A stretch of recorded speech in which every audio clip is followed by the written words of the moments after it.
Stock మార్కెట్లో పెట్టుబడులు పెడితే లాభాలు రావచ్చు, లేదంటే నష్టపోవచ్చు. స్టాక్ మార్కెట్ అనేది చట్టబద్ధం.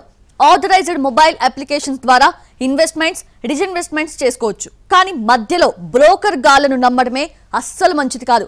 వారంతట వారుగానే ఫోన్లు చేసి పెద్ద మొత్తంలో లాభాలు అని చెబుతున్నారంటే వెనుక ఏదో మతలబు ఉంది అని అర్థం చేసుకోవాలి. అవన్నీ కాదని అత్యాశకు పోతే నిండా మునగడం ఖాయం. దానికి పర్ఫెక్ట్ ఎగ్జాంపుల్ లాంటి స్టోరీనే ఇప్పుడు చూద్దాం. షేర్ మార్కెట్ గురించి మీకేమైనా ఫోన్లు వస్తున్నాయా? ఆన్లైన్ క్లాసులు చెబుతామంటున్నారా? తమ యాప్ ద్వారా పెట్టుబడులు పెట్టమంటున్నారా? అధిక లాభాలు వస్తాయని ఆశ పెడుతున్నారా? పెట్టుబడుల పేరుతో జరుగుతున్న సైబర్ నేరాల గురించి జనం లోతైన అవగాహన పెంచుకోవాల్సిన సమయం ఇది. ఎందుకంటే పెట్టుబడుల పేరుతో జరుగుతున్న మోసాలు అన్ని ఇన్ని కావు. స్టాక్ మార్కెట్లో పెట్టుబడులు పెడితే కళ్ళు చెదిరే లాభాలు వస్తాయని నమ్మిస్తూ జనం ఆశను సొమ్ము చేసుకుంటున్నారు కొందరు. ఆర్థిక మోసాలు, గొలుసుకట్టు దందాలు ఒకదాని తర్వాత ఒకటిగా బయటపడుతూనే ఉన్నాయి. అయినప్పటికీ మోసపోయేవారు మోసపోతూనే ఉన్నారు, మోసం చేసేవారు చేస్తూనే ఉన్నారు. కొన్ని కేసులలో అన్నీ తెలిసిన వారు కూడా మోసపోవడమే ఆందోళన కలిగిస్తోంది. స్టాక్ మార్కెట్స్లో ఇన్వెస్ట్ చేయాలంటే దాని గురించి పూర్తి స్థాయిలో అవగాహన ఉండాలి.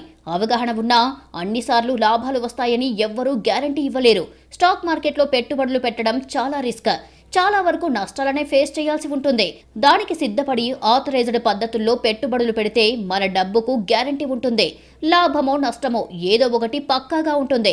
కానీ అనాథరైజ్డ్ వ్యక్తులను నమ్మితే మాత్రం జరిగేది మోసమే. స్టాక్ మార్కెట్లో పెట్టుబడులు అంటూ వచ్చే ఫోన్ కాల్స్ ని ఎక్కువసేపు కంటిన్యూ చేస్తే వారి బుట్టలో పడ్డట్టే. వారు చెప్పిన దానికల్లా కొడితే తర్వాత జరిగింది తెలిసి ఉలిక్కి పడాల్సి వస్తుంది. తాజాగా విజయనగరం జిల్లాలో ఘరానా మోసం జరిగింది. భారీ లాభాలు ఆశ చూపించి లక్షలకు లక్షలు దోచేశారు. మోసపోయిన వారు నిరక్షరాస్యులు కాదు, బాగా చదువుకున్న వారే, సమాజం గురించి అవగాహన ఉన్నవారే.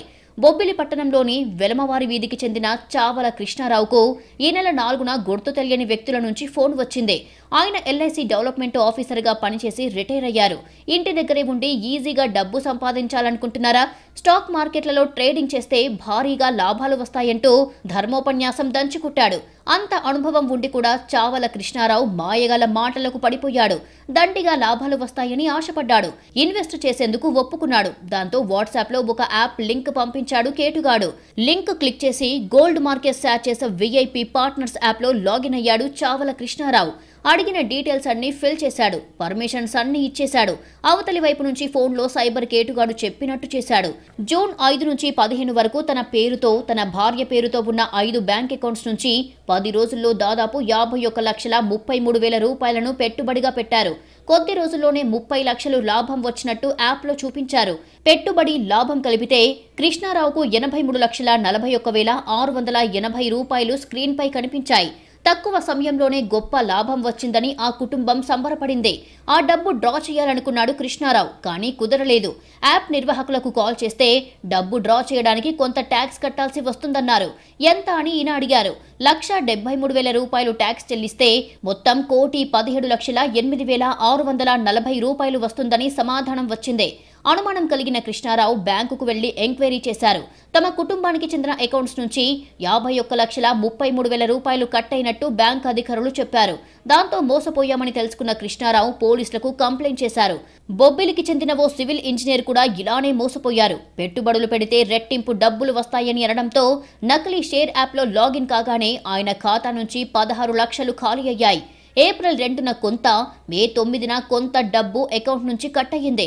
బాధితుల ఫిర్యాదుతో కేసు నమోదు చేసి దర్యాప్తు చేస్తున్నారు పోలీసులు.